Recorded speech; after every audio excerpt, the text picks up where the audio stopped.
à toutes et à tous, et évidemment, bonsoir à vous tout particulièrement, Monsieur le Ministre, cher Clément. Est-ce que je peux me permettre personnellement déjà de vous remercier de participer à cette réunion de circonscription, puisque sont autour de nous en ce moment toutes les têtes de liste La République En Marche ou les têtes de liste de la majorité présidentielle qui se présenteront dans la 3e circonscription des Français de l'étranger, ce qui recoupe plusieurs circonscriptions législatives. Je voulais vous remercier tout particulièrement, et je suis particulièrement enchanté que ce soit vous, Monsieur le Ministre, qui soyez aujourd'hui, parce que, et je ne dirai jamais ça trop fort, mais vous êtes un petit peu le ministre de cette circonscription, en fait, parce que vous êtes le ministre de l'Europe, évidemment. Vous étiez auparavant le conseiller du président de la République, où vous avez été une partie du cerveau du président de la République pendant toute une première partie du mandat. Et puis, vous avez été aussi, évidemment, à la manœuvre sur le Brexit, et vous avez suivi le Brexit depuis le début. Alors, cette circonscription, elle regroupe grosso modo beaucoup de pays européens, et puis le Royaume-Uni, qui en était un, mais qui n'en est plus, et où beaucoup de questions se posent. Et je trouve que la discussion qu'on a, l'échange qu'on a ce soir, est en fait très représentatif de la richesse et de la chance qu'on a, Français de l'étranger, d'avoir une représentation politique pleine et entière, ce qui est plus ou moins unique, en fait. Les Français sont les seuls à avoir cette représentation politique qui a à la fois des élus locaux, les conseillers des Français de l'étranger, et les élections consulaires qui arriveront du coup le 29 et le 30 mai cette année, des élus nationaux, évidemment moi député, mais on a aussi également des sénateurs qui sont élus par les 10 conseillers français de l'étranger, et puis évidemment un gouvernement et un président de la République auquel on a le droit de participer en tant que Français de l'étranger. Et très concrètement, cette relation entre élus locaux, élus nationaux et gouvernement fonctionne très bien. Je voulais juste avoir parler rapidement de 2 exemples qui me viennent à l'esprit. On a au Danemark Marie-Josée Caron qui se propose, qui est une conseillère consulaire sortante, également candidate aux prochaines élections. Et depuis le début, Marie-Josée et moi travaillons pour essayer de faire en sorte que la convention fiscale franco-danoise, qui a été dénoncée par le Danemark en 2009, soit remise en place, soit renégociée. Et moi, je me souviens très bien, Monsieur le Ministre, parce que j'étais avec vous quand on allait au Danemark avec le président de la République, que vous nous avez énormément aidés, et du coup que ce lien qu'il y a entre élu local, élu national et puis gouvernement fonctionne pour que le président de la République s'engage, quand il était au Danemark, à prendre à son compte cette négociation de la convention fiscale comme une priorité de la relation franco-danoise. Deuxième exemple, très bref, on a ici Patricia Connell. Patricia a été très, très, très mobilisée dans le cadre du Brexit pour accompagner nos concitoyens qui avaient des difficultés avec les formalités administratives nécessaires pour rester au Royaume-Uni et préserver leurs droits, notamment le settled status.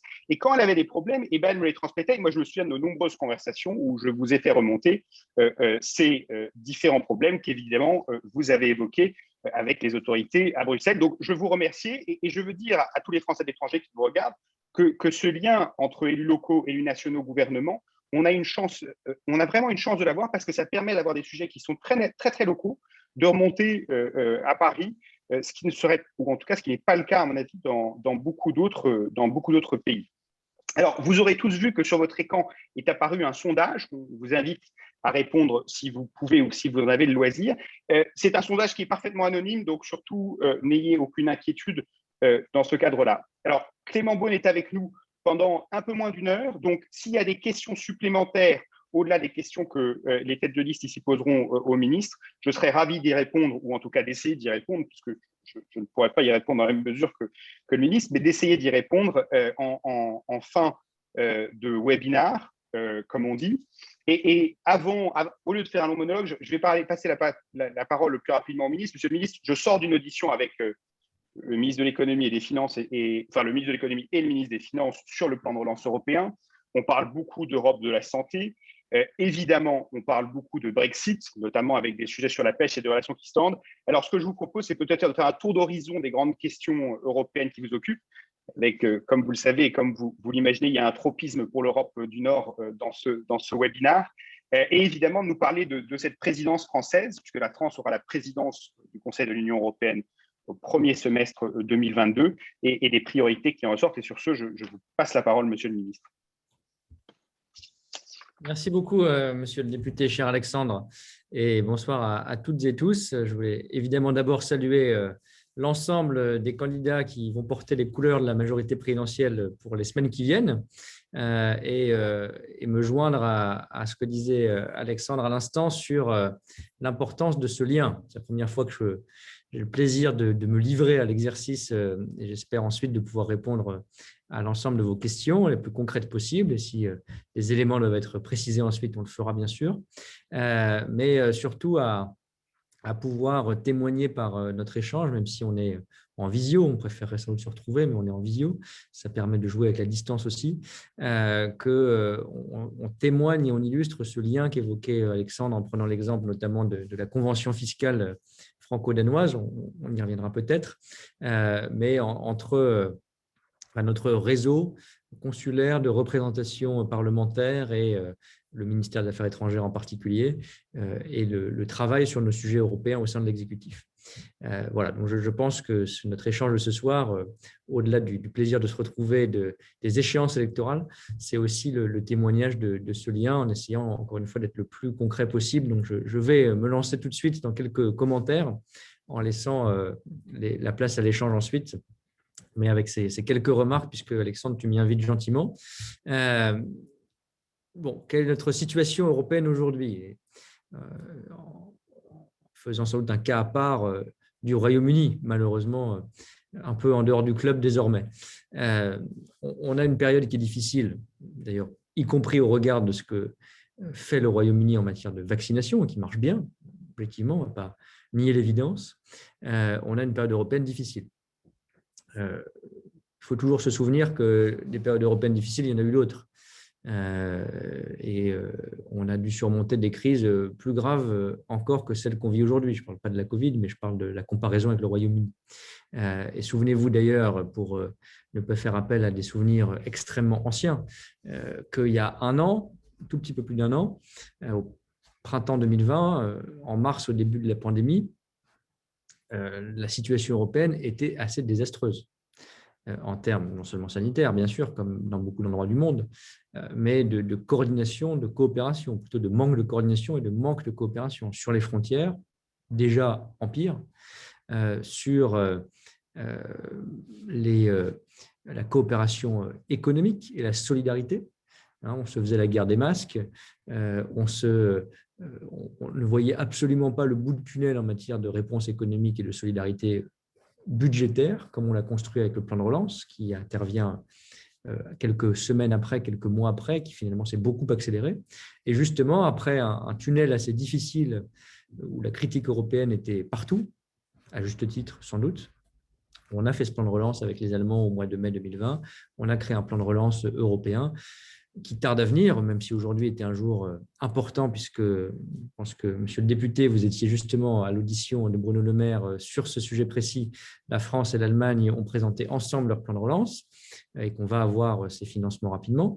Bon, et on a vu qu'on avait eu cette capacité de sursaut après une période difficile. Et donc, je crois que sur le plan sanitaire ou vaccinal aujourd'hui, on aura encore cette capacité. Et je ne rentre pas dans ce débat parce qu'il est long, mais vraiment, je ne le fais pas parce que c'est le job qui l'impose, mais je suis absolument convaincu que ce qu'on a fait sur l'achat commun des vaccins européens, on a bien fait de le faire. Ça ne veut pas dire qu'on a tout bien fait dans cet achat commun. Ça, c'est clair. On pourra y revenir si vous voulez. Mais imaginez la situation européenne si aujourd'hui, la moitié des pays de l'Union n'avaient pas de dose de vaccin. C'est ça qui serait passé. Ça serait sans doute une image désastreuse pour l'Europe. Mais au-delà de l'image et de la solidarité ou de l'humanité qu'on peut avoir pour le voisin européen, on aurait aujourd'hui des usines à variants en Europe. Parce que la situation sanitaire se dégraderait encore au lieu de s'améliorer progressivement et lentement, même lentement, dans certains pays européens. On aurait l'Inde ou le Brésil à nos portes. Bon. Et on voit bien aujourd'hui, d'ailleurs, l'image est en train de se retourner à mesure que l'accélération de la vaccination se fait. On va bientôt nous reprocher, et on aura raison de pointer du doigt la responsabilité des pays développés, notamment de l'Europe, de ne pas faire assez de solidarité internationale, non seulement, encore une fois, par humanité, mais par intérêt sanitaire collectif. Bon. Et si on avait fait en plus cette division-là, ce déchirement-là au sein de l'Europe, je crois qu'aujourd'hui, le projet européen serait sans doute pour le coup, pour de vrai, au bord de l'explosion ou de l'implosion.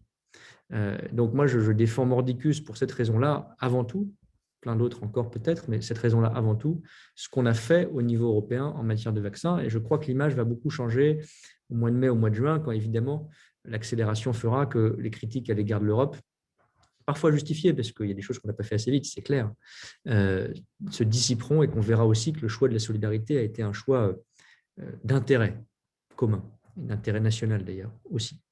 Donc, n'oublions jamais ça. Je sais que dans des campagnes que vous menez, il y a des sujets peut-être plus concrets ou plus quotidiens, mais je sais, c'est parce que c'est notre ADN dans la majorité, et vous en particulier dans vos vies ou dans les pays où vous battez le terrain, la défense de l'Europe, c'est au centre de notre engagement. Parfois, ce n'est pas facile. Et parfois, d'ailleurs, il faut dire aussi la vérité. Quand on fait les choses mal, il faut dire que l'Europe fait les choses mal. On n'est pas obligé d'applaudir à tout. Mais n'oublions pas d'où vient ce choix et l'importance de ce choix, même dans les moments difficiles. Et que quand il y a une difficulté, on est aussi capable de la surmonter. Je suis sûr que ce sera le cas encore aujourd'hui. Peut-être un mot, pardon d'avoir été un peu long ou lyrique sur ce sujet, mais je crois vraiment que c'est très important, sur le Royaume-Uni, justement, non pas seulement pour faire plaisir à Patricia, mais aussi parce que ça nous concerne tous dans le narratif européen, comme on dit. C'est évidemment lié à la vaccination. On a le sentiment que le Brexit a été salvateur pour nos amis britanniques, contrairement à ce qu'on pouvait imaginer. Et je crois que ce qui se passe avec le vaccin n'a pas grand-chose à voir avec le Brexit, mais enfin, les deux se télescopent et ça renvoie cette image. Là non plus, ne nous laissons pas intimidé, si je puis dire, par l'événement, par l'actualité sur ce choix. Moi, je continue à penser que c'est un choix malheureux qui nous éloigne. Ça ne veut pas dire qu'on ne va pas essayer de recoudre, ça ne veut pas dire qu'on ne va pas essayer de coopérer sur beaucoup de sujets universitaires, de défense, migratoires, etc. Mais on le voit sur un sujet comme Erasmus, on le voit sur beaucoup de sujets. Ça va être non pas un choc brutal, ça je crois, on a souvent parlé avec Alexandre Leroy qu'on ne croyait pas cela, mais un décrochage progressif, économique sans doute pour le Royaume-Uni, mais surtout de notre coopération, malheureusement, entre l'Union européenne, entre la France aussi, et le Royaume-Uni. Pas pour s'en réjouir, hein, au contraire, mais je crois que c'est ça aussi la réalité. Et que parfois, à court terme, c'est vrai, le Royaume-Uni a gagné en agilité tout seul ce qu'il a perdu en force collective avec l'Union européenne. À nous de montrer, c'est pour ça que je prenais cet exemple de l'accélération du vaccin et de la solidarité européenne, qu'on est capable de garder la force du collectif européen en étant plus rapide, plus agile. C'est pour ça que c'est aussi important d'ailleurs que le plan de relance et que d'autres projets accélèrent dans les semaines ou dans les mois qui viennent au niveau européen. Je voulais dire un mot sur ces sujets d'actualité européenne et de coopération européenne du certificat sanitaire, mais quelque chose me dit que ça reviendra dans les questions. Donc, je le laisserai peut-être en réponse à vos interrogations pour la suite de notre échange. Mais voilà, je voulais vraiment dire que d'abord, j'étais à votre disposition au-delà de cet échange avec mon cabinet, notamment pour répondre à des questions précises, concrètes que vous posez, que personnellement et politiquement, je suis à votre disposition aussi dans les semaines qui nous séparent encore du vote de fin mai pour aider, m'engager. C'est, j'allais dire, mon job, mais surtout mon envie. Donc, n'hésitez pas. Et pour surtout, ce soir, dans un premier temps, vous redire tous mes encouragements et toute ma disponibilité dans le temps qui est devant nous pour essayer de répondre au maximum de questions. Merci infiniment, monsieur le ministre, cher Clément, pour ces premiers mots. Alors, comme vous l'évoquiez, je pense qu'avec les beaux jours qui se profilent et quand même une amélioration collective de la situation sanitaire en Europe et au Royaume-Uni, il y a une question qui travaille beaucoup de Français de l'étranger, c'est le désir de revoir leur mère patrie. Donc, je crois que Marie-Josée avait une question qui était relative à ce désir. Donc, je vais profiter pour saluer tout le monde et remercier Monsieur le ministre Clément Beaune et Alexandre Leroy de nous accorder ces moments pour échanger. Et donc, je vais effectivement poser la question sur le passeport sanitaire qu'on a lancé au Danemark et qui donc permet à la société danoise de réouvrir depuis le 6 avril. Je pense que la Norvège est aussi très intéressée à introduire le sujet du passeport sanitaire. Nous savons que l'Union européenne y travaille, donc je voulais savoir si vous pouvez nous en dire plus et savoir comment les Français, justement, dont parlait Alexandre tout à l'heure, comment est-ce qu'ils rentreront et comment est-ce qu'ils auront la possibilité de rentrer en France, parce que c'est vraiment la question qui est au cœur du moment, puisque les vacances approchent. Merci.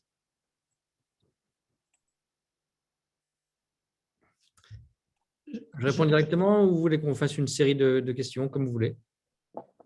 Bon, si vous prenez ces premières questions individuellement, parce que je pense qu'elles sont attendues universellement comme réponse, et puis après, on prendra des salves de questions en fonction de ce qui remonte dans le chat. Alors, il y a des questions qui ne sont pas encore complètement tranchées, mais je vais essayer de dire l'état de la science, si je puis dire. D'abord, au sein de l'Union européenne, je viens ensuite sur le cas britannique ou norvégien, on va avoir mi-juin ce certificat vert, comme on l'appelle à Bruxelles, le certificat sanitaire, pour se faire plus simple, qui sera en place. Le cadre européen juridique, parce qu'il y a un texte législatif européen qui est en train d'être adopté, c'est un pass ou un certificat uniquement pour les déplacements au sein de l'Europe. Je veux dire par là qu'il y a d'autres débats, bien sûr, qu'on a en ce moment, qu'on aura au Parlement français dans quelques jours, sur les usages potentiels d'un pass sanitaire ou de ce certificat pour d'autres activités, festivals, stades, activités plus quotidiennes, etc. Bon. Mais là, le cadre européen, ce sera vraiment pour les déplacements. Et l'idée, c'est pas de… Là aussi, je crois que c'est important, les arguments, hein, c'est pas de fermer, c'est d'ouvrir. Aujourd'hui, on a dans tous les pays européens, je crois, les pays de l'Union européenne en tout cas, une obligation à minima de test PCR, même pour les déplacements intra-européens.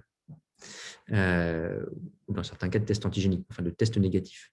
L'idée de ce certificat sanitaire, et pas seulement vaccinal, c'est d'élargir, c'est d'avoir évidemment toujours le test négatif pour être autorisé à rentrer et à faire un voyage intra-européen, mais aussi donc la vaccination, et même on peut ajouter la sérologie pour montrer l'immunité post-infection au Covid. Donc, normalement, ces trois éléments seront retracés dans une espèce de QR code harmonisé, c'est l'intérêt de la chose, pour retrouver un peu plus de facilité à circuler, à voyager en Europe. L'idée, évidemment, c'est d'abord de couvrir l'Union européenne et l'espace Schengen, pour donc élargir à quelques pays dont un qui a été cité. Et puis, pour les pays qui n'ont pas l'immense bonheur d'être dans l'Union européenne ou dans l'espace Schengen, je pense évidemment au Royaume-Uni en premier lieu, ce n'est pas complètement décidé. Chaque pays pourra décider de manière individuelle s'il intègre dans sa liste de pays soumis à l'autorisation conditionnée au test ou conditionnée au vaccin, on peut élargir. Et très certainement, on l'a évoqué même pour les États-Unis, donc ce sera a fortiori, à mon sens, le cas pour le Royaume-Uni, ce n'est pas formellement décidé, mais que quand il y a utilisation dans ces pays-là de vaccins qui sont reconnus par l'Agence européenne des médicaments, ce qui est le cas pour les vaccins utilisés au Royaume-Uni, Pfizer et Astra, il y aura la même facilité à entrer avec les mêmes modalités, donc ce code, sur le territoire national. Il y a une petite spécificité pour le Royaume-Uni, c'est que ce que je ne sais pas dire aujourd'hui, c'est si lui voudra utiliser le même QR code, etc. C'est assez peu probable.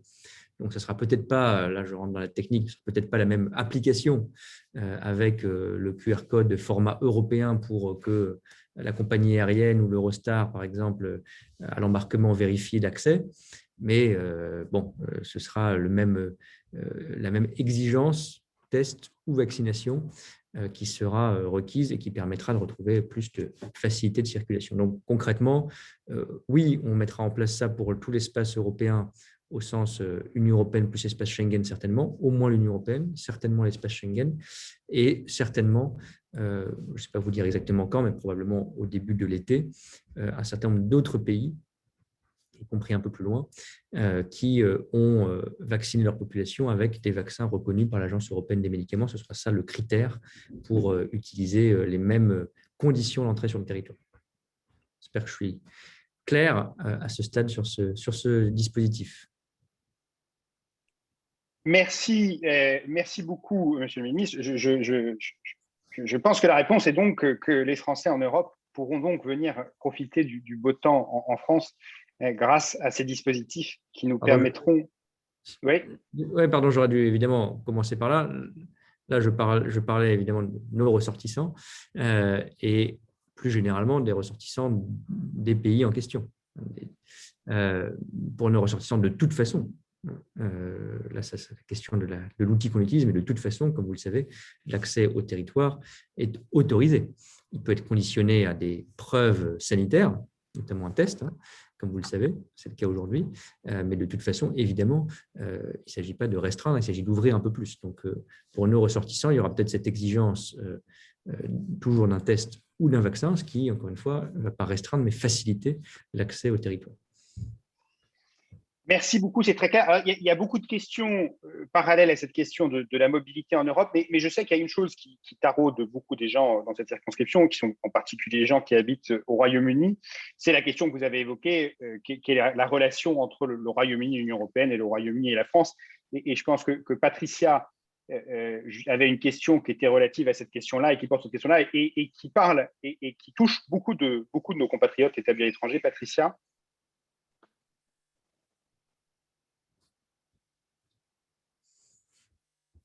Alors, Patricia, il faut que tu allumes ton micro, par contre. Merci de me l'avoir appelé.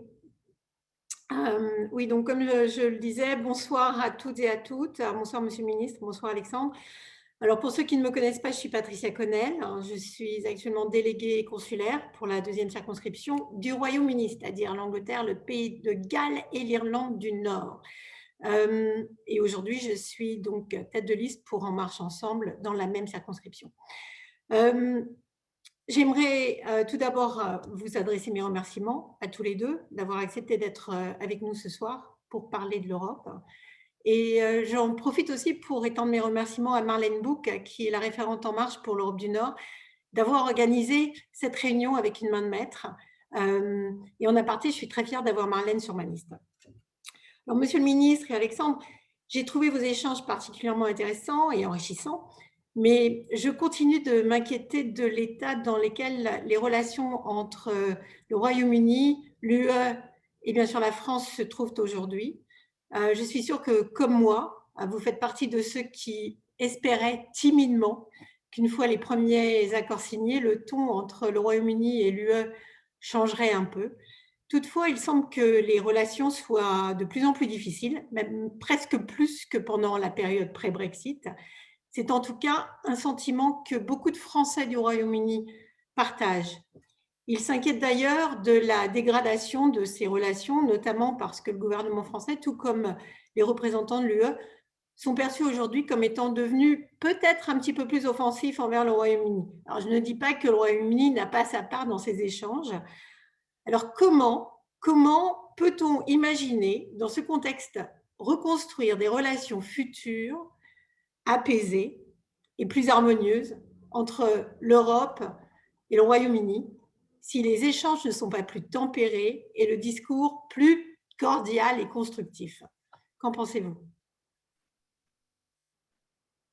Merci beaucoup. Alors, je suis sûr que le temps de la cordialité et de l'entente cordiale reviendra. Et je suis, même si parfois mes expressions publiques peuvent donner l'impression du contraire, mais je suis un vrai anglophile. Alexandre Holroyd, je crois, peut témoigner. Et j'ai vécu brièvement au Royaume-Uni, mais je suis profondément anglophile et persuadé, au-delà des sentiments personnels, qu'on a évidemment besoin de cette coopération. Ça, j'ai absolument aucun doute. Je pense néanmoins qu'il faut être clair là aussi sur le plan politique. Et ce n'est pas une question de punition, de je ne sais quel terme inutilement agressif, mais il faut être clair sur le fait que notre projet central, c'est le projet européen au sens de l'Union européenne. Et que le Brexit aurait pu l'abîmer, il ne l'a pas fait d'ailleurs, grâce à, pas sur les 4 ans de négociations longs et parfois pénibles, mais qui ont montré une grande unité qu'on ne pouvait pas imaginer d'ailleurs aussi forte en 2016. Une adhésion à l'Union européenne qui a d'ailleurs augmenté partout dans les pays de l'Union, en France et ailleurs, et une capacité à tenir nos intérêts face au Royaume-Uni dans cette négociation. Je pensais d'ailleurs, pour être très honnête, qu'on passerait plus vite à autre chose.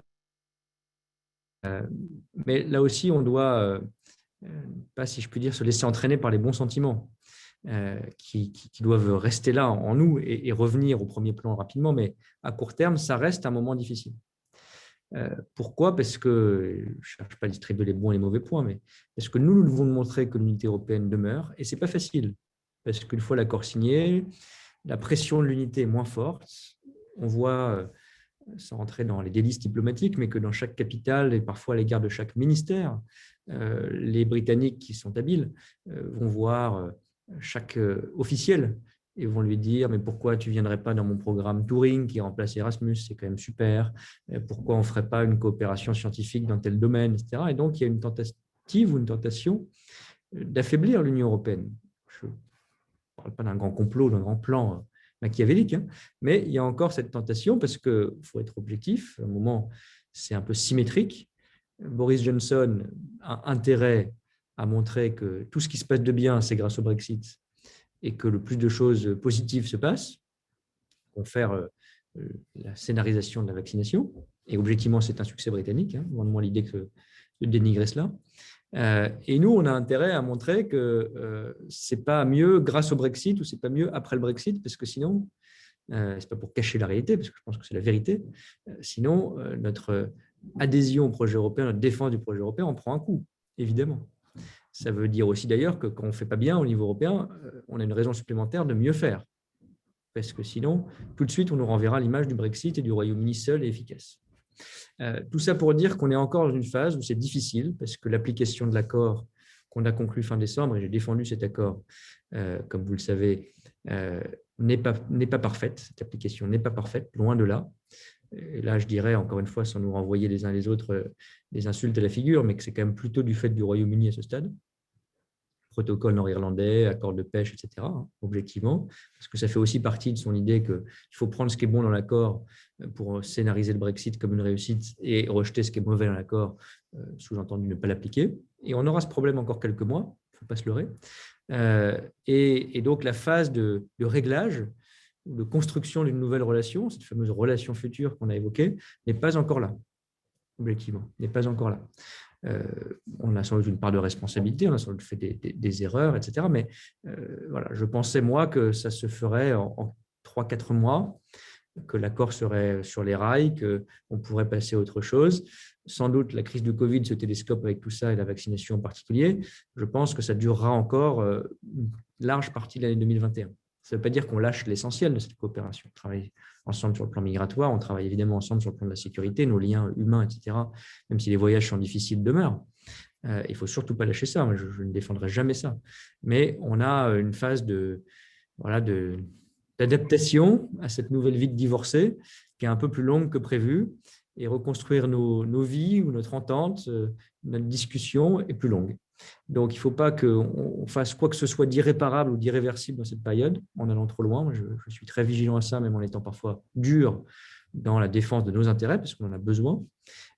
Mais j'ai toujours dans un coin de la tête, j'espère aussi que les Britanniques l'ont, et je crois, le souci de ne pas casser notre capacité à avoir cette relation scientifique, culturelle, humaine qui va venir dans les prochains mois, et qu'elle puisse se mettre en place sans qu'on ait rien fait d'irréversible d'ici là. Donc, je partage l'idée. Je sais que j'imagine que quand on est français du Royaume-Uni, cette période n'est pas confortable à tout point de vue, des deux côtés. Et encore une fois, j'en suis désolé parce que je pense qu'on ne doit rien faire pour. On ne doit rien faire pour abîmer les choses, et même le contraire. Mais je pense, pour se dire les choses honnêtement, qu'on aura encore quelques mois difficiles devant nous dans le discours politique, dans notre capacité à travailler ensemble, etc. Et on va tout faire pour que ça soit le plus court possible, mais ça durera sans doute encore un petit peu. Merci beaucoup, Monsieur le Ministre, pour cette réponse que je pense que beaucoup de Français au Royaume-Uni ont besoin d'entendre. Et je veux confirmer, parce qu'on se croise souvent dans ces forums, que le ministre des Affaires européennes, Clément Beaune, et l'un des anglophiles en France, un des grands anglophiles. Il est d'ailleurs le parrain de toute une série d'initiatives franco-britanniques sur les Young Leaders, sur le Conseil franco-britannique. Donc, il est très investi dans cette relation. Donc, c'est vrai que c'est d'autant plus plaisant venant d'un ministre qui a démontré à de nombreuses reprises son anglophilie par le passé, même si c'est un moment objectivement qui est difficile pour les Français qui vivent au Royaume-Uni, comme vous le dites. Je veux juste, il y a beaucoup de questions très pratiques sur des histoires de vaccins, etc., mais j'aimerais me concentrer sur les questions où peut-être, parce que sur certaines questions très pratiques, je pourrais peut-être amener des réponses, ou on peut peut-être amener des réponses ensuite par écrit. Sur les questions un peu plus systémiques, un peu plus grande échelle, je pense que c'est particulièrement riche d'entendre vos réponses. Il y a une question de Caroline Henry sur l'ambition sociale européenne dans le cadre de la présidence française au Conseil. Elle nous dit que la crise du Covid-19 et les initiatives proposées par la Commission comme l'instrument SURE, les propositions législatives pour mettre en place un salaire minimum, est-ce que ça ne représente pas une opportunité pour appuyer une ambition sociale européenne? Oui, alors c'est un peu si on se parle franchement, c'est un peu l'arlésienne de l'Europe, si je puis dire, l'Europe sociale. On a toujours du mal à lui donner un peu de chair et de contenu. Je pense qu'on a beaucoup progressé depuis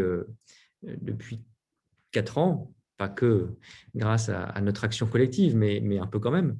Je pense évidemment au travail détaché ou à la réforme du travail détaché, qui a été d'ailleurs une des réponses au malaise qui était exprimé par le Brexit au Royaume-Uni sur une concurrence déloyale, une concurrence pas encadrée, sur une forme de dumping permanent, etc.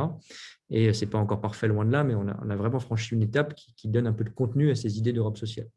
Dans la crise, on a réussi aussi à faire un certain nombre de choses. Je pense que le plan de relance, c'est fondamentalement de l'Europe sociale ou solidaire, parce qu'avec la dette commune, au-delà de l'aspect un peu technique ou un peu financier des choses, c'est l'idée qu'on va donner plus à ceux qui en ont le plus besoin pour après la crise, en tant que pays. L'Italie est le premier bénéficiaire de ce plan, l'Espagne ensuite, la France d'ailleurs juste après, parce que nos économies en ont le plus besoin. Et ça, le fait qu'on rembourse ensemble ensuite, ça permet en gros de faire financer les pays les plus en difficulté par les pays qui ont le plus de moyens. C'était d'ailleurs la raison pour laquelle ça a été si dur d'arracher ce plan de relance, mais il est extrêmement important pour cette raison de solidarité européenne. Et puis, il y a des choses qui doivent encore avancer. Je pense justement qu'on en a encore plus besoin après la crise, parce qu'on sait très bien qu'avec tous les efforts qu'on fait dans tous nos pays, chômage partiel, soutien aux entreprises, soutien au pouvoir d'achat, etc., on a branché une perfusion très puissante sur l'économie pendant cette crise. Et on a bien fait. C'est d'ailleurs un des aspects du modèle européen de réponse à la crise dont je pense qu'on doit vraiment être fiers. Mais quand on sait que quand on débranchera petit à petit cette perfusion économique, ça sera douloureux. Et que le retour à l'après-crise, un fonctionnement plus normal de certains secteurs économiques sera très dur. On le sait partout en Europe. Et sans doute au Royaume-Uni aussi, qui de ce point de vue-là a plutôt suivi le modèle européen en termes d'aide sociale. Et donc, je pense qu'on aura encore plus besoin d'initiatives sociales, de droits sociaux. Je prends un exemple très concret, qui n'est pas nouveau, mais qui a été mis en lumière pendant la crise. Tout ce qu'on appelle, en jargon bruxellois, parfois les travailleurs des plateformes, le livreur Uber, tous ceux qui ont des petits jobs de travailleurs indépendants, souvent mal payés, à la course, à la commission, etc.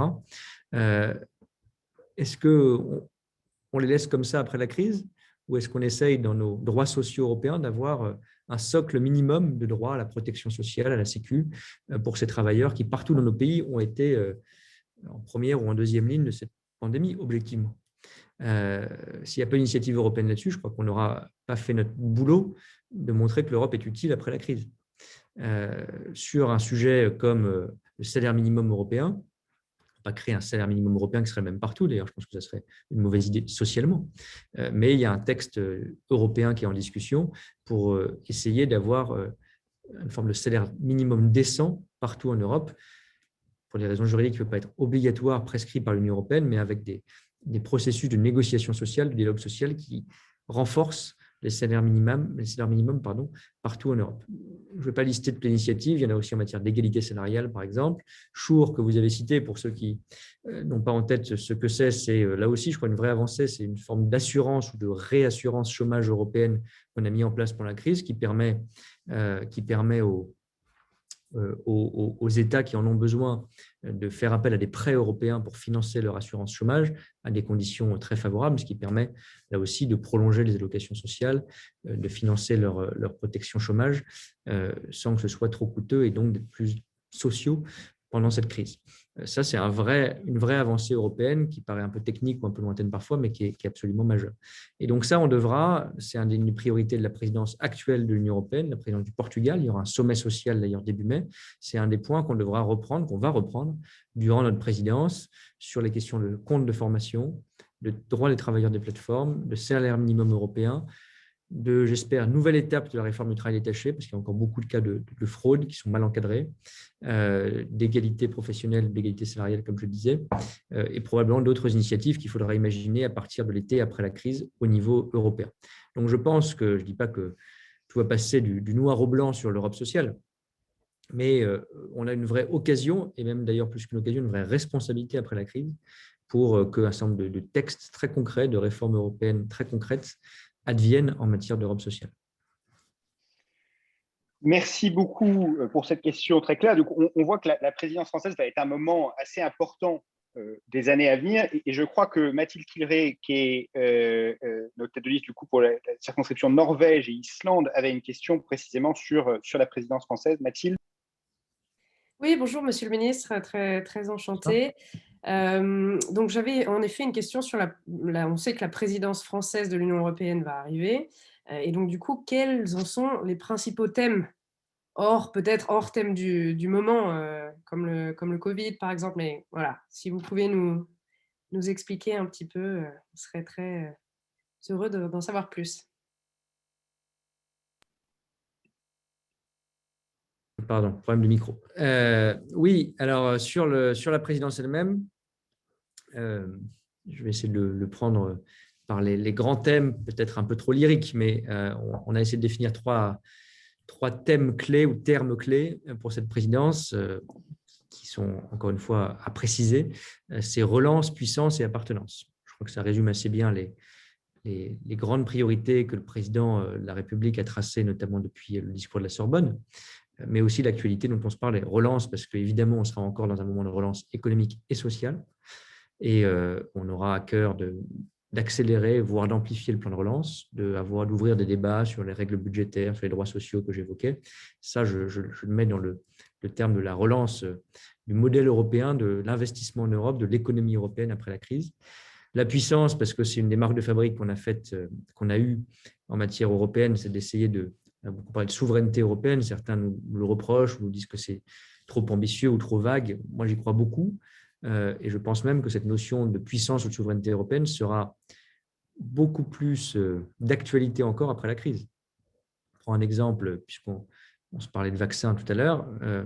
On a découvert pendant la crise qu'être puissant ou être autonome ou être souverain, ce n'était pas seulement avoir une politique européenne de défense qui est un grand chantier et qu'il faudra continuer, ou une indépendance, une autonomie en matière de haute technologie, 5G, microprocesseurs, semi-conducteurs, etc. aussi.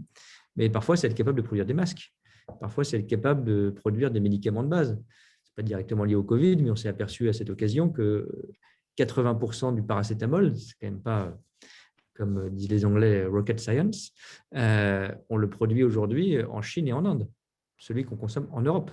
Je ne dis pas qu'il faut être en autarcie et tout relocaliser, a fortiori pas au niveau national, mais si on veut être puissant et autonome, il y a un certain nombre de sujets, et ça dépasse encore une fois les sujets les plus techniques, les plus compliqués ou les plus innovants, sur lesquels on doit dire qu'on doit produire chez nous.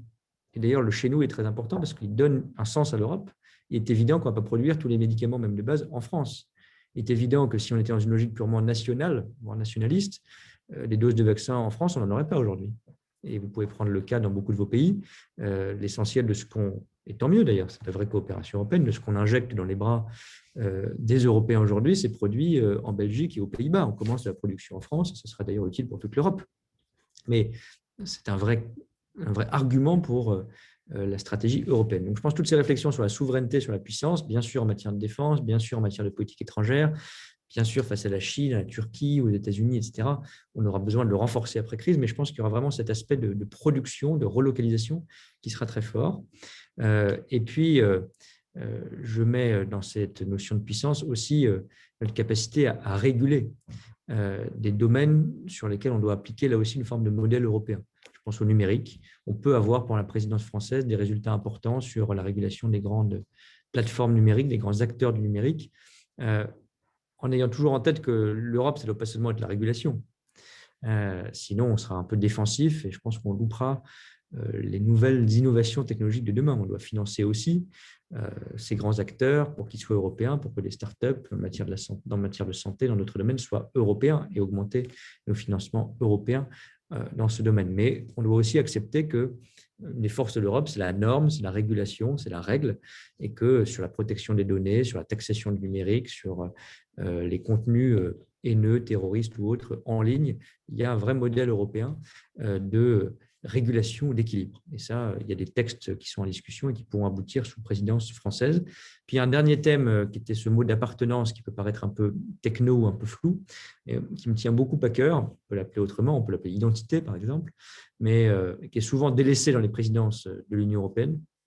J'y crois énormément parce que l'Europe, ce n'est pas seulement, je le disais récemment dans la presse, l'euro, le fait qu'on ne paye pas de frais quand on va téléphoner dans un pays de l'Union européenne, etc. Tout ça est très, très bien. Mais il faut se dire les choses honnêtement, ça alimente parfois le sentiment que l'Europe est un peu déconnectée ou n'est pas sur l'essentiel. Et un projet politique ne dure pas si on n'a pas au-delà de ça un vrai sentiment d'appartenance par une culture, une expérience, vous êtes bien placé pour le savoir, vous qui vivez, qui représentez ou allez représenter des Français qui ont fait le choix pour quelques années au moins de vivre pas loin, mais en Europe, à l'étranger.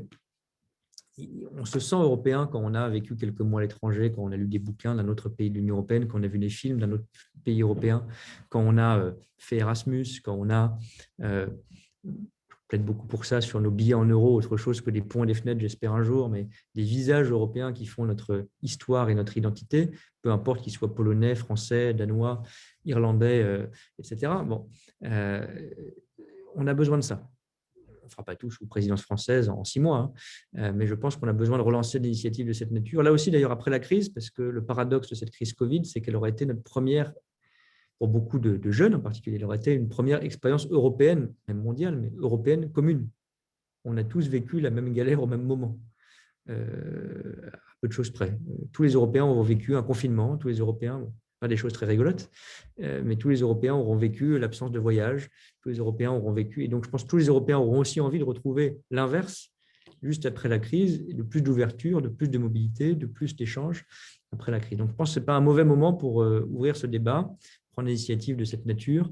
Je pourrais le redétailler un peu plus tard, mais on essaie d'avoir beaucoup de projets culturels pour cette présidence française pour montrer qu'on n'a pas besoin, je dis ça souvent, d'inventer une culture européenne pour se retrouver. Elle existe.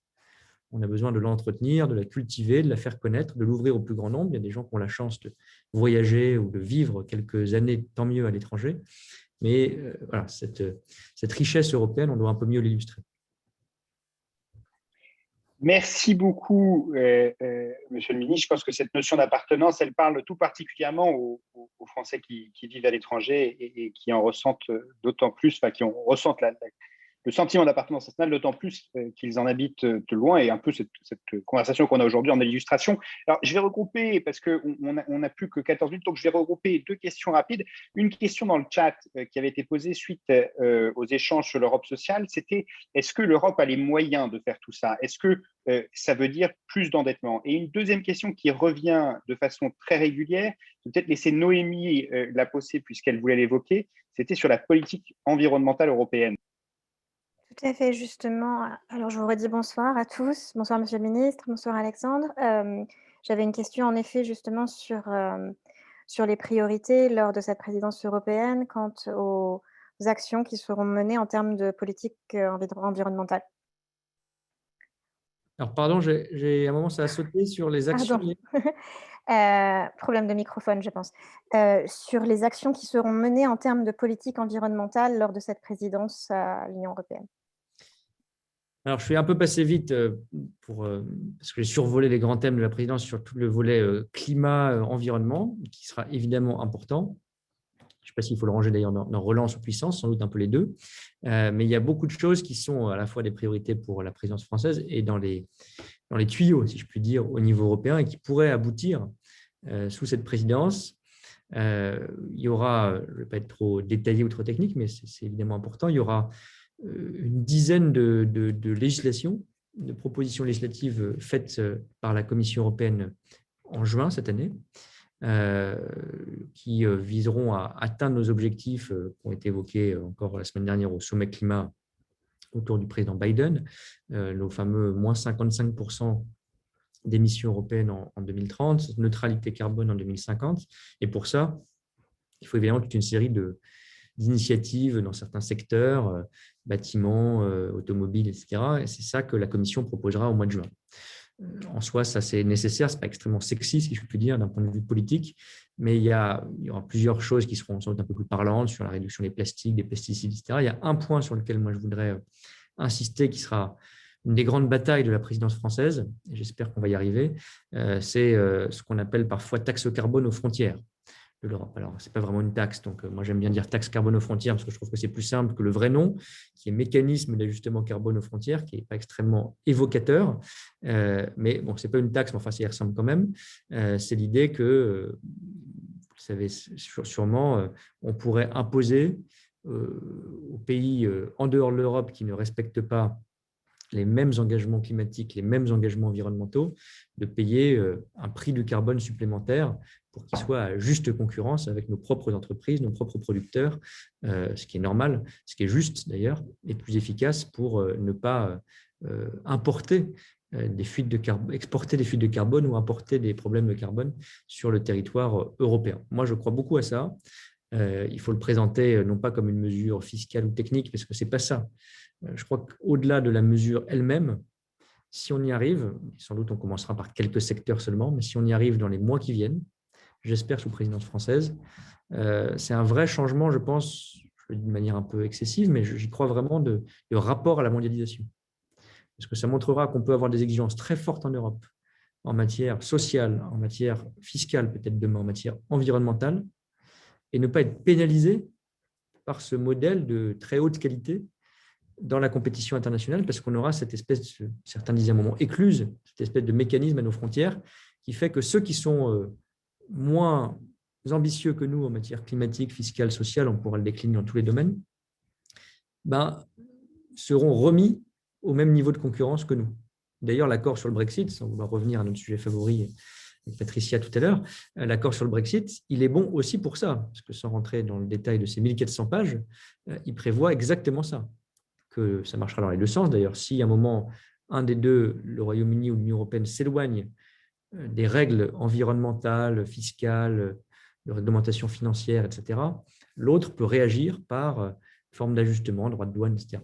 C'est hyper important, je pense, sur le plan politique, dans notre projet européen. Et c'est pour ça que sur le plan climatique, si on arrive à ce résultat sous présidence française, je serai très, très, très content. Ce n'est pas encore gagné, mais au moins, il y aura une proposition qui sera mise sur la table avant l'été par la Commission et on va vraiment rentrer dans le dur de cette discussion avant la présidence et pendant la présidence française. Merci beaucoup, Monsieur le Ministre. Et juste sur l'endettement commun, est-ce qu'il y a un danger pour l'Europe de s'endetter de telle manière et je me rends compte que dans 9 minutes, vous allez devoir évoquer tous ces sujets avec le Premier ministre. Donc, je ne veux pas vous garder trop longtemps, mais je voulais évoquer une dernière chose. La réunion a déjà commencé avec le Premier ministre, mais je me brancherai en cours de route. Mais je veux juste vous poser une dernière question sur quelque chose qui, je sais, vous tient à cœur, qui était un projet du président de la République qu'on n'a pas évoqué ce soir, qui était la conférence sur l'avenir de l'Europe. Je voudrais savoir si vous pourriez nous tirer à grands traits quelle est la vision que vous avez pour cette conférence. Et après, je vous assure, c'est la dernière question. Non, mais je resterai volontiers, mais je vais me brancher dans quelques instants sur l'autre conférence.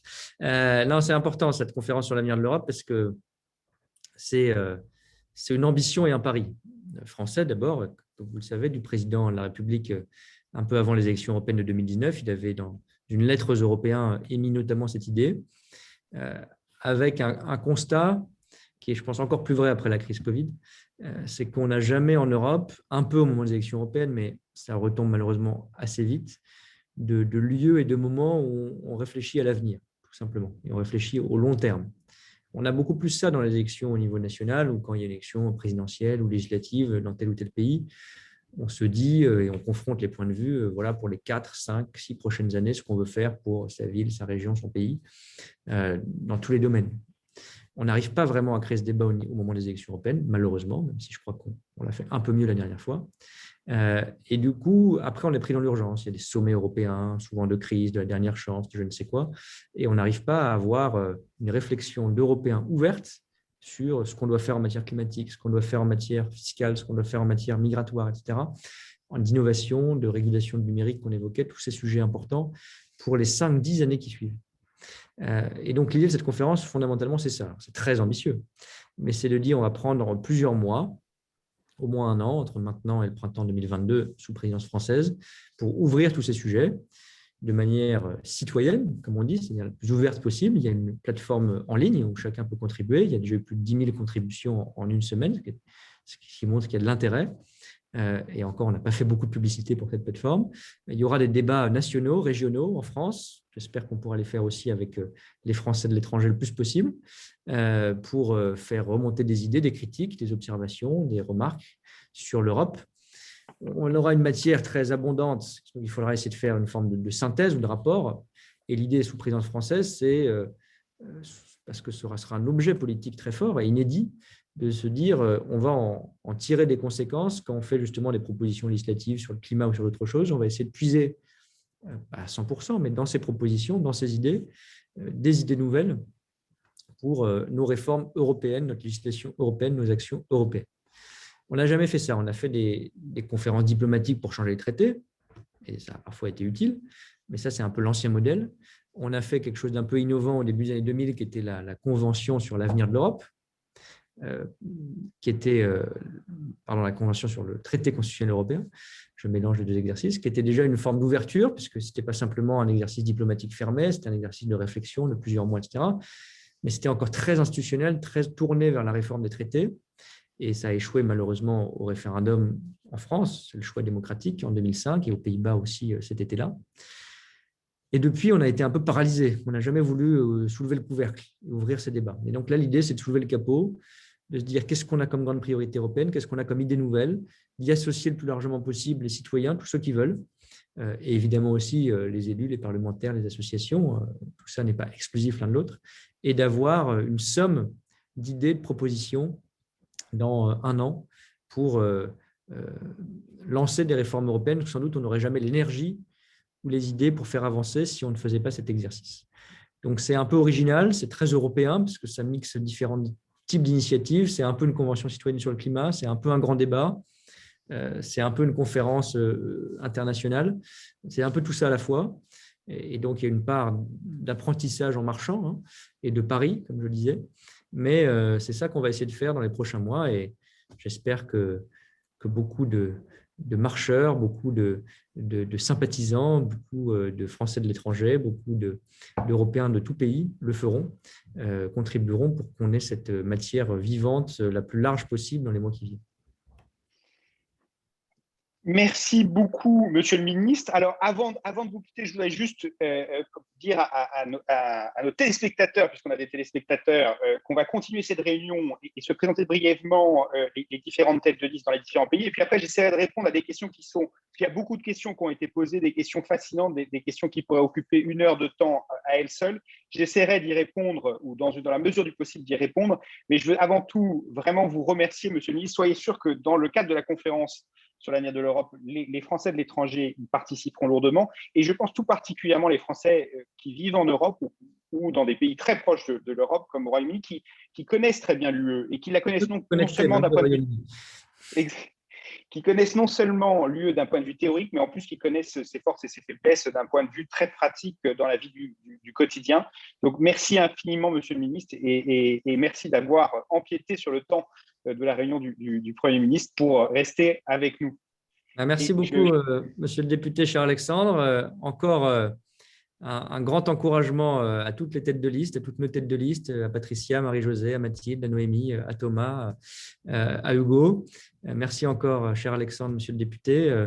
On est aussi dans nos fonctions plus institutionnelles, si je puis dire, avec Jean-Baptiste Lemoyne à votre disposition pour remonter des difficultés, répondre à des questions, c'est de résoudre, pas seulement remonter, mais c'est de résoudre des problèmes qui se posent. On est évidemment là pour ça. Jean-Baptiste Lemoyne est très engagé dans ce travail. Lui, c'est son boulot, moi, c'est mon hobby. Mais on le fait ensemble au-delà de la plaisanterie. Et vous avez un formidable député qui est très engagé bien au-delà de ces questions, mais aussi d'abord et surtout dans la défense de vos intérêts, de vos difficultés. Et je sais que ça a été parfois difficile. On en a encore parlé un peu avant Noël, quand on a bloqué les frontières pendant quelques jours de manière complète avec le Royaume-Uni, quand difficultés avec tel ou tel pays européen, parce qu'on a tous nos listes rouges, oranges, vertes ou autres de circulation en Europe et que c'est compliqué de s'y retrouver. J'espère qu'avec ce fameux certificat, non seulement ce sera plus ouvert, plus clair et plus simple pour l'été prochain, plus lisible. Voilà, c'est l'idée en tout cas, mais à votre disposition pour continuer d'une façon ou d'une autre à échanger et à répondre. Merci encore, à très très vite. Et alors, est-ce que je vais passer directement la parole à Noémie, peut-être, pour que tu te présentes brièvement? Oui, alors, merci Alexandre. Je pense qu'on va faire un tour des différentes têtes de liste pour la circonscription. Pour ma part, je suis la tête de liste pour la Suède, entourée de 6 autres candidats qui sommes tous très ancrés dans la communauté française de par nos engagements respectifs dans l'éducation, dans l'entrepreneuriat, la solidarité, l'emploi, et pour qui la représentation des Français de l'étranger et les Français de Suède nous paraît être une question primordiale et qui nous tient vraiment à cœur. On a du coup chacun des compétences dans certains domaines et certaines spécificités, et on est très pointu sur les réponses qu'on veut apporter aux personnes qui nous posent des questions. Donc on se tient à votre disposition si vous avez des questions au-delà de ce séminaire, pour nous contacter ensuite. Voilà, je vais laisser la parole à Hugo Pagnol en Finlande. Bonjour Monsieur le député, je m'appelle Hugo Plagnol, je suis architecte à Helsinki et donc je suis tête de liste pour la République en marche pour la Finlande et les pays baltes. Voilà, et je vais laisser la parole à Mathilde pour la Norvège et l'Islande. Bonjour à tous. Donc, je m'appelle Mathilde Kioré, j'ai 31 ans et du coup, je suis la tête de liste en Norvège et Islande, comme Hugo vient de le dire. Comme Noémie, moi aussi, je m'appuie sur vraiment une équipe mixte qui a vraiment des profils divers. Il y a une expérience qui est très riche dans notre équipe. On a des personnes entre 25 et 64 ans et on comptabilise 95 ans de vie commune en Norvège et en Islande. Donc, c'est vraiment bien et on se tient vraiment à votre disposition. Encore une fois, je pense que ça, c'est très important. On souhaite vraiment représenter tous les Français de Norvège et d'Islande sans aucune discrimination. Pour ma part, moi, je m'engage vraiment à être un relais local, que ce soit auprès des instances consulaires, parlementaires, sénatoriales, surtout pour que vos intérêts soient portés et défendus. Donc je suis jeune, je suis très énergique et j'ai une grande motivation qui est là pour vous servir, pour faire entendre votre voix, pour vous connecter aussi, pour favoriser l'entraide mutuelle et puis pour continuer à être le relais de l'information qu'on a commencé à faire entre la communauté et puis les autorités norvégiennes, islandaises et du coup françaises. Ce qu'on souhaite aussi, c'est intensifier les relations avec les gouvernements locaux pour aussi pouvoir défendre les intérêts des associations et des institutions françaises en Norvège et en Islande. Et donc, pour ma part, j'ai vraiment particulièrement à cœur certains sujets comme l'environnement et l'écologie, l'emploi et l'entrepreneuriat, l'enseignement du français, les initiatives culturelles liées à la francophonie, et puis bien entendu la jeunesse. Voilà, je vais laisser la parole maintenant à Thomas, en Irlande. Oui, merci Mathilde. Et bonjour à toutes et à tous. Je vais donc me présenter, mais tout d'abord, je voulais remercier également Alexandre Lloyd, le député à l'Assemblée, avec qui on a déjà la chance de travailler et d'échanger régulièrement. Merci d'être à nos côtés ce soir. Et bien sûr, Clément Beaune, qui a, au gouvernement et dans le cadre des questions européennes dont il est chargé, est également très attentif à la situation de nos compatriotes en Europe et toujours d'une grande disponibilité à leur égard. Donc, ce sera incroyablement précieux en tant que conseiller des Français de l'étranger de vous avoir tous les deux comme interlocuteurs directs pour apporter ensemble des réponses à nos concitoyens en Irlande et en Europe du Nord. Merci également à vous tous d'être présents ce soir. Ça fait plaisir de voir qu'il y a autant de participants à cet événement. Donc je me présente, moi je suis Thomas Vulin et je suis candidat pour les élections consulaires ici dans la circonscription de l'Irlande. J'habite à Dublin depuis 7 ans et avant de m'installer en Irlande, j'ai grandi et vécu à Paris. J'ai 38 ans, je travaille dans le secteur du logiciel et je suis ingénieur de formation. Donc en 2016, lorsque Emmanuel Macron a créé En Marche, j'ai fait le choix de rejoindre ce mouvement. Pour moi, c'était la première fois que je m'engageais d'un point de vue politique. Et depuis, je me suis impliqué pour soutenir le mouvement au niveau local. Et c'est ce qui m'amène aujourd'hui à être candidat à cette élection. J'ai rassemblé une équipe de colistiers qui sont des personnes avec des situations et des parcours extrêmement divers. Je pense véritablement représentatif de la diversité de notre communauté en Irlande. Et ce qui nous rassemble au final, c'est une même détermination à porter des idées, à être, à représenter les intérêts des Français de l'étranger, à renouveler leur représentation pour avoir des élus plus en phase avec leurs préoccupations.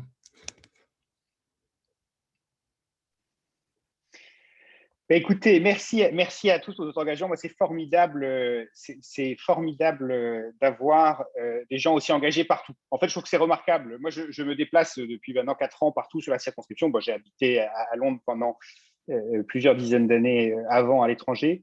Et je trouve que c'est remarquable, particulièrement dans les moments de crise, d'avoir des gens qui se dévouent aux communautés autour d'eux.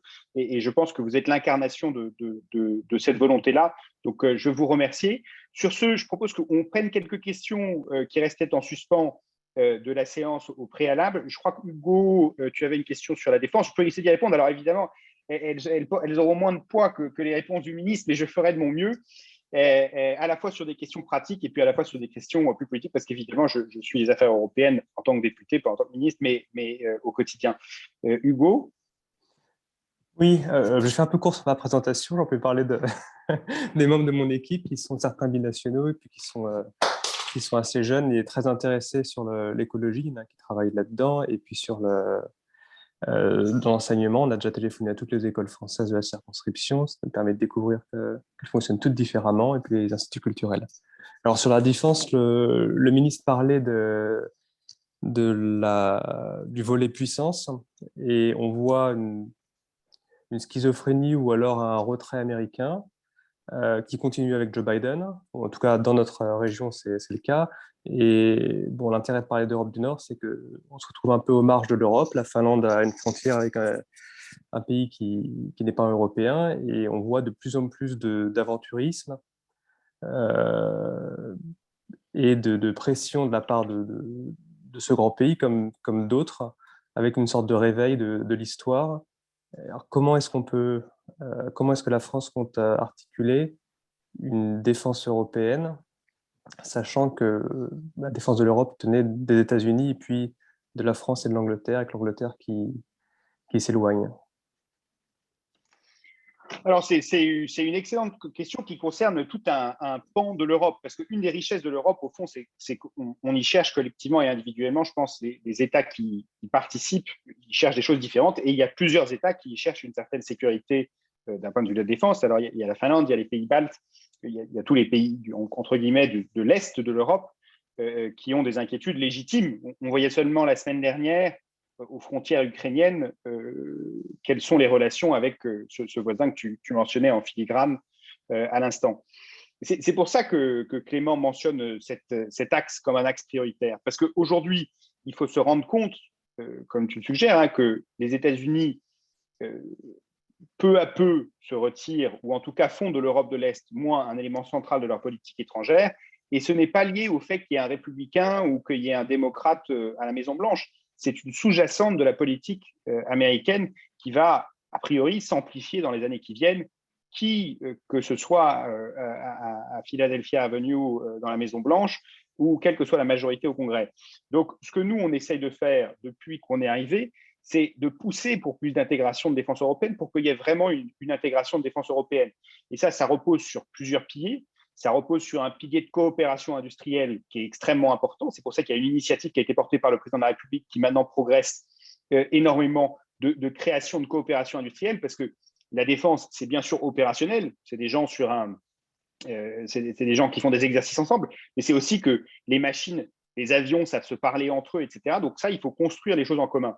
Il y a un deuxième élément qui est la création d'une culture de l'engagement. Il faut que nos soldats savent travailler ensemble, savent avancer ensemble, savent se déployer ensemble et ainsi de suite. Et ça paraît peut-être relativement simple à certains, mais en fait, c'est très compliqué. Ça met beaucoup de temps à faire parce qu'on a tous des cultures de défense très propres. C'est un exercice qui est déjà fait. Moi, je me souviens très bien qu'il y a quelques mois, j'étais avec le président de la République et d'ailleurs avec Clément en Lituanie, où on est allé voir les bases avancées de défense de l'Europe et comment elles fonctionnent. Donc, et il y a un vrai engagement français derrière cette chose-là. Il ne faut pas se voiler la face. L'OTAN garde un rôle dans cette défense européenne et le gardera pendant un temps, mais il faut qu'on muscle cet aspect de notre coopération européenne. Et enfin, je pense que tu as fait référence à raison à la coopération franco-britannique bilatérale, pour le coup, qui existe en matière de défense. Hein. C'est ce qu'on a appelé, ce qui a été refait les accords de Saint-Malo et puis souvent maintenant récemment les accords de Sandhurst. Et il faut savoir que notre pays, la France et le Royaume-Uni, travaillent de façon plus proche que n'importe quelles autres deux puissances majeures au monde. Hein.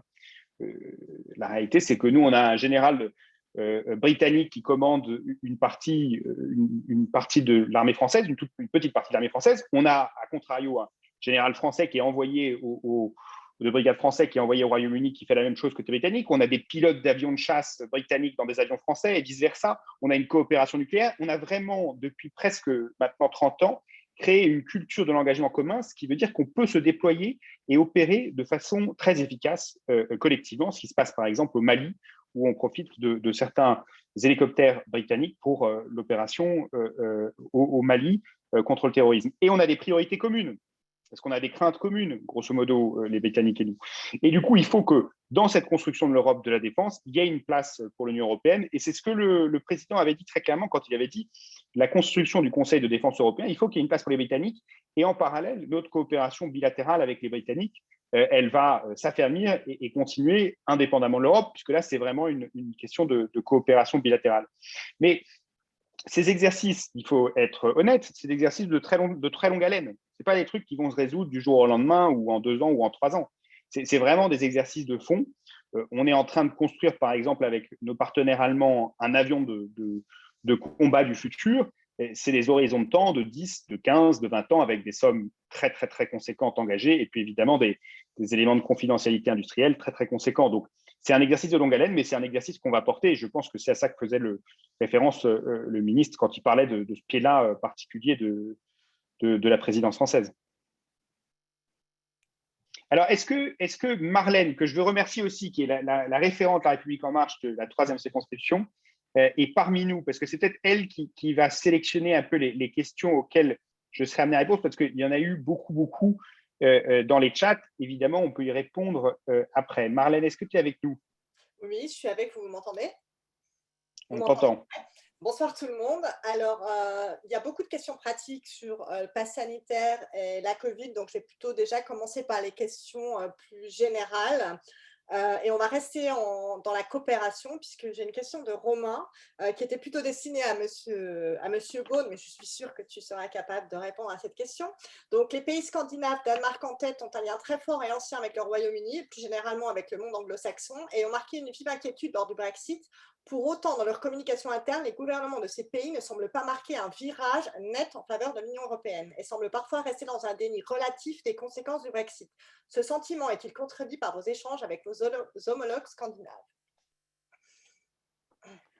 Alors, c'est une très bonne question et c'est vrai qu'il y a une sympathie presque culturelle entre les pays d'Europe du Nord et le Royaume-Uni. Il y a d'ailleurs un libéralisme économique qui au Royaume-Uni s'exprime par un État-providence nettement moins développé que dans les pays d'Europe du Nord, mais qui en Europe du Nord est un mélange entre du libéralisme économique et un État social-providence très développé, mais qui n'empêche à cette affinité culturelle avec le Royaume-Uni. Par contre, ce que je dirais, c'est que dans tous mes échanges avec mes interlocuteurs au Danemark, en Suède, en Finlande, etc., il n'y a pas de virage en dehors de l'UE. Le regard qu'ils portent sur le Brexit n'est pas celui d'un choix entre l'UE et quelque chose d'autre. Ils considèrent tous que l'UE, c'est leur avenir économique, que le marché commun, c'est leur avenir économique. Et il y a d'ailleurs très peu de gens qui veulent en sortir, stricto sensu. Donc, ils ont gardé une affinité et une volonté qu'on partage d'avoir des relations de coopération constructives avec les Britanniques. C'est exactement la position française. Mais quand il s'agit de défendre leurs intérêts propres, individuels, et qu'ils ont le sentiment que les Britanniques empiètent sur ces intérêts, ou par exemple en ne respectant pas l'accord de retrait, ils réagissent de façon tout aussi vive que la France ou que Bruxelles ou que l'Allemagne. Donc, je pense qu'il ne faut pas voir les choses comme ça. Il n'y a pas de projet alternatif que le Royaume-Uni propose et qui crée un enthousiasme quelque part en Europe. Moi, j'ai encore jamais rencontré un responsable politique européen qui me dit c'est formidable ce qui s'est fait au Royaume-Uni, moi je veux absolument sortir et construire ma vie avec les Britanniques en dehors de l'Union européenne. Non, quasiment tous les responsables politiques que je croise en Europe du Nord et ceux qui sont aux responsabilités disent l'expérience britannique, elle va être très très difficile pour les Britanniques, elle va créer une situation économique très difficile au Royaume-Uni dans les années qui suivent. On aime beaucoup les Britanniques, on est très proche d'eux intellectuellement, on veut essayer de toujours tendre la main et d'avoir une relation cordiale et constructive, mais on ne va pas le faire au prix de nos intérêts propres. Et cette vision des choses, honnêtement, elle est dite de façon très très claire par le Danemark, la Suède, aussi par d'autres pays comme les Pays-Bas, qui ont aussi pareil cette affinité intellectuelle avec les Britanniques, mais qui sont très durs sur certains aspects du Brexit. Donc oui, mes échanges avec mes homologues scandinaves, ils vont vraiment dans cette direction-là. Mais la réaction, la différence, je dirais, entre la réaction que je peux avoir quand j'ai des échanges avec des Italiens, ou des homologues italiens ou des homologues scandinaves, c'est qu'il y a des homologues italiens qui me disent, de toute façon, les Anglais, ils ont toujours eu une relation à l'Europe un peu bizarre, et puis voilà, le Brexit, c'est une conclusion de ça. En Europe du Nord, la réaction, ça a plutôt tendance à être on est vraiment triste que les Britanniques soient sortis, ils contribuaient énormément, il y a moins cette méfiance inhérente, innée au Royaume-Uni qu'il peut y avoir dans d'autres pays. Mais en tout cas, ce qui est sûr, c'est qu'il n'y a aucune velléité de suivre le Royaume-Uni dans la voie que le Royaume-Uni trace. Très bien, merci beaucoup. Alors, on a plusieurs fois cette question, donc je vais te la poser. Le Brexit va-t-il avoir un effet boule de neige en France dans les élections à venir? Donc, quelles réactions et arguments vont être mis en avant pour contrer les candidats au Frexit? Alors, je pense que le Brexit a eu un effet boule de neige, mais dans le sens inverse. C'est qu'il y a très, très peu de candidats au Frexit maintenant. Au Frexit en France ou dans la majorité des autres pays européens. Si je me remets en 2015, quand au début de la campagne du référendum, etc., il y avait en Europe toute une panoplie de partis politiques, en Hongrie, en Pologne, au Danemark, en France, qui voulaient sortir de l'Union européenne, sortir de la monnaie commune. Aujourd'hui, moi, je constate que la majorité de ces partis politiques, ils ont abandonné les projets de sortie. Ils parlent maintenant de réforme. Prenez l'Italie, la Liga Norte, prenez le Front National, le Rassemblement National, qui faisait de la sortie de l'euro. Ces programmes, ils ont totalement changé et ils n'ont pas changé dans le sens de vouloir une sortie, ils ont changé dans le sens inverse. C'est-à-dire que maintenant, c'est une question de réformer l'UE, c'est une question de changer les choses de l'intérieur, etc., etc. Mais il n'y a plus de volonté de Frexit. En France, aux dernières élections, le Frexit, c'est des micro-partis parfaitement marginales. Il n'y en a quasiment plus. Il n'y a aucun parti principal qui plaide le Frexit. Ni la France insoumise, aux extrêmes, ni le Rassemblement national, aujourd'hui, ne plaident pour un Frexit. Ils plaident pour des choses très dangereuses, selon moi, mais ils ne plaident pas pour un Frexit, pour une sortie sèche immédiate de l'Union européenne. Il n'y a guère que des petits pays, que des tout petits partis qui ont très peu de succès aux élections qui le plaident. Merci pour cette réponse. Ce que je vais proposer, c'est peut-être qu'on prenne une dernière question. Et puis, pour toutes les personnes qui ont posé des questions et pour lesquelles on n'a pas pu répondre pendant le live, on vous enverra un email avec la réponse à votre question. Alors, cette dernière question, c'est: pensez-vous que dans les années à venir, nous pourrons mettre en place un projet pour continuer à aller vers plus d'intégration au niveau des pays européens volontaires en se détachant de ce requis de l'unanimité, en pensant à une Europe à plusieurs vitesses? Cela me semble de plus en plus critique, que ce soit au niveau de la gestion des crises Covid, Brexit, migrants, etc., mais aussi pourrait-on aider à une meilleure centralisation et mieux protéger les Européens, armées européennes, pour faire face à la Russie ou à la Chine, par exemple? Alors, c'est une excellente question. Et je pense, ayant lu en diagonale, je vois les commentaires qui peuvent apparaître au fur et à mesure de nos échanges. Je pense que c'est une question qui rejoint plusieurs réflexions qui ont été faites. Moi, je pense que le Brexit est une erreur. J'ai toujours pensé, je le pense toujours aujourd'hui. Ça, pour le coup, j'ai une vision assez linéaire de la chose. Mais je pense qu'il ne faut surtout pas se dire, sous prétexte que quelqu'un d'autre, en l'occurrence les Britanniques, ont fait une erreur, nous, on est sans faute. Et je pense que le ministre l'a dit aussi très clairement. Il faut qu'on ait un regard lucide sur notre Union européenne et sur ses faiblesses. Il y a beaucoup de choses qu'il faut qu'on améliore. Quand on voit le plan de relance, c'est un immense succès européen, c'est une immense victoire européenne, mais c'est un petit peu trop lent. Il faut qu'on arrive à faire les choses plus rapidement. Il faut qu'on arrive à faire les choses avec moins. Et une partie de ce défi-là, c'est ce défi de l'unanimité, c'est-à-dire de l'obligation d'avoir tout le monde d'accord pour faire quelque chose sur certains domaines. Alors, c'est un défi double, parce que non seulement il faut cette obligation pour les domaines, mais en plus, pour changer cette obligation, c'est-à-dire pour passer à un système qui ne requerrait pas l'unanimité, il faut l'unanimité, c'est-à-dire qu'il faut que tout le monde soit d'accord pour que tout le monde ne soit pas obligé d'être d'accord, ce qui est un petit peu difficile en soi. Et du coup, il y a cette idée de coopération renforcée, d'Europe par cercle, etc. Moi, je pense qu'il faut qu'on essaye d'avancer à 27. Je l'ai toujours pensé, et je pense que, comme le président de la République, il faut qu'on mette en cause la question de l'unanimité dans certaines questions, notamment sur les questions fiscales. Cela dit, je pense qu'à terme, et je me souviens de faire campagne en 2017, je le disais aussi, je pense que cette question des cercles concentriques, c'est-à-dire cette question de savoir s'il y a un certain nombre de pays qui veulent avancer dans une coopération renforcée, il ne faut pas se l'interdire. Il faut garder cette porte ouverte. Je remarque d'ailleurs que certains des grands progrès européens dont on bénéficie tous, l'espace Schengen par exemple, c'est un peu plus petit nombre de pays européens qui ont décidé collectivement d'avancer et qui ont été peu à peu rejoints par plus en plus de pays.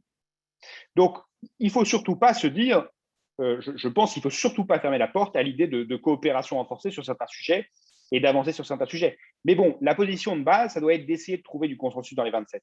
Au-delà de ça, si on veut créer des progrès à plusieurs, il faut qu'on le fasse. Je prends l'exemple de Schengen, mais prenons l'exemple de l'euro, de la monnaie commune. Je pense que l'euro, c'est extrêmement protecteur pour nos concitoyens aujourd'hui. Dans la crise actuelle, si on n'avait pas l'euro, on souffrirait au centuple, je pense, en France. Et ben, l'euro, elle s'est construite avec des États qui étaient volontaires, et il y a toujours des États membres, d'ailleurs des États de la circonscription, qui sont pas dans l'euro. C'est pas dramatique. Il faut qu'on puisse avancer. Donc, ma réponse, c'est que, il faut qu'on se continue à se battre, le président le fait depuis le début, pour qu'on remette en cause cette règle de l'unanimité dans certains domaines, et que 2, si jamais on n'y arrive pas ou si jamais ça n'avance pas assez vite, il faut qu'on avance dans des domaines où on trouverait un consensus entre un plus petit nombre d'États membres. Merci beaucoup, Alexandre, pour toutes ces réponses. Avant de terminer, je vais te laisser la dernière... Enfin, je vais te laisser clôturer cet événement, mais je voudrais juste passer la parole à Patricia qui voudrait partager l'événement qu'elle organise jeudi.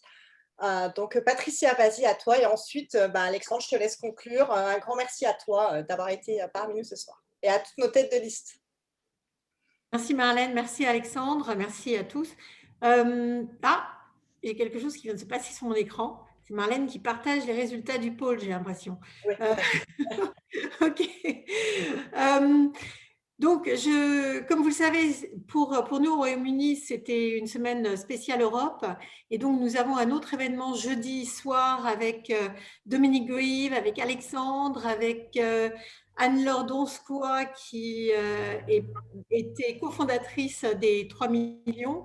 Et puis moi, bien sûr, et puis quelques autres personnes qui viendront se joindre à moi pour poser des questions à Alexandre et à Dominique Grieve. Alors, comme vous le savez certainement, Dominique a été un de ceux qui ont peut-être le plus perdu à cause du Brexit, puisqu'il a perdu son job au Parlement. Et pour beaucoup, ça a été un vrai héros. Donc, je pense que ça lui fera, moi, ça me fera beaucoup plaisir de l'avoir et de pouvoir lui parler et d'échanger avec lui. Donc, je vous invite à vous inscrire pour l'événement de jeudi si vous ne l'avez pas déjà fait. Voilà, puis je te repasse la main, Marlène. Merci. Alors, Patricia, je pense que je vais avoir le mot de la fin. Peut-être que tu veux mettre le lien pour l'inscription dans le chat pour que chacun puisse s'inscrire. Alors, Dominique Grieve, moi, c'est quelqu'un avec qui j'ai beaucoup travaillé pendant les années du Brexit pour essayer de trouver des solutions pour les Français à l'étranger, puisque ça a été un allié de tous les jours dans cette bataille, et ça l'est toujours aujourd'hui. Donc, je suis ravi de le revoir jeudi. Je pense que pour ceux d'entre vous qui participeront, vous en aurez surtout probablement marre de me revoir, mais malheureusement, je serai parmi vous. Non, moi, je veux juste vous remercier à tous d'avoir participé. Je veux remercier Marlène d'avoir organisé cet échange avec Clément Beaune, qui est vraiment un ministre remarquable, avec qui on travaille très bien et qui est très, très à l'écoute des problématiques des Français à l'étranger. Et enfin, je veux féliciter vraiment du fond du cœur les têtes de liste qui s'engagent comme ça dans le débat démocratique, parce que ce n'est pas évident, hein. On reçoit souvent plus de critiques que de félicitations, alors que c'est un engagement bénévole au service de communautés. Et donc, je veux vraiment vous féliciter. Je serai toujours à vos côtés dans ces semaines qui suivent et dans ces mois qui suivent, et puis au lendemain des élections, évidemment. Et vraiment, demander à tout le monde, d'ailleurs, même si vous ne comptez pas voter pour une liste La République En Marche, mais inscrivez-vous. Alors, c'est trop tard pour s'inscrire, mais allez voter. C'est un vote électronique, c'est d'une simplicité remarquable. On a la chance d'avoir des conseillers des Français de l'étranger qui nous représentent. Ça prend quelques minutes. C'est la semaine du 21 mai. Vraiment, voter, ça vaut vraiment le coup, et c'est essentiel parce que c'est le lien qui nous unit à la France et qui nous permet justement de faire valoir les problèmes qui peuvent nous arriver à l'étranger et d'y trouver des solutions de façon plus efficace. Donc, sur ce, je vous souhaite une très bonne soirée à tous et de vous revoir de façon électronique ou en personne à l'urne les semaines pour le vote le 29 et le 30 mai. Au revoir. Un grand merci, Alexandre. Au revoir à tous. Et n'hésitez surtout pas à nous contacter dans nos pays respectifs. Absolument. Si vous avez des questions auxquelles on est là pour ça. Oui. Et on va d'ailleurs s'atteler à regarder vos questions et à y répondre une par une. Bonne fin de soirée à tous. Bonsoir. Bonne fin de soirée. Au revoir. Et au revoir. Au revoir. Merci. Et à bientôt.